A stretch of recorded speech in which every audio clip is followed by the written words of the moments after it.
இன்றே சப்ஸ்கிரைப் செய்து உங்கள் ஃபேவரட் ஷோகளை காணுங்கள். அண்ணா, இனிமே நீங்க தானே ஊர் தலைவரா இருக்கணும். எதுக்குடா இதெல்லாம் மாத்தணும்? இப்ப நீதானே தலைவரா இருக்க, அது அப்படியே இருக்கட்டும்.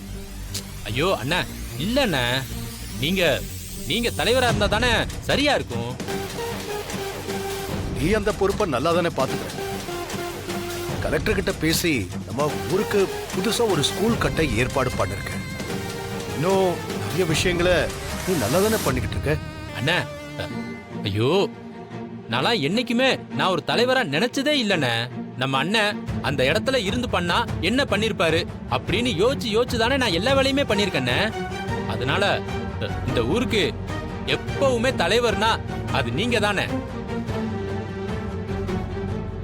ஏங்க, மாமாவே நீங்க நல்லா பொறுப்பா பாத்துக்கிறீங்கன்னு தானே சொல்றாரு. அப்புறம் உங்களுக்கு என்ன பிரச்சனை? நீங்களே தலைவரா இருங்க. ஏய் பார்வதி, நான் அண்ணன் கிட்ட பேசிக்கிட்டு இருக்கேன், குறுக்க பேசாதன்னு சொல்லியிருக்கேன். சிவா, நான் இந்த பதவியை திரும்ப வேணும்னு கேட்கவே இல்லை. இதுல எனக்கு எந்த ஆசையும் இல்லை. நானா தேடி இந்த பதவியை ஏத்துக்கல. பெரியப்பா, உண்மையான தலைவர் பதவியை தேடியெல்லாம் போக மாட்டாங்க. பதவி தானா தேடி வரும். அப்போ என் புருஷன் உண்மையான தலைவர் இல்லைன்னு சொல்றியா? நான் அப்படி சொல்லல சித்தி.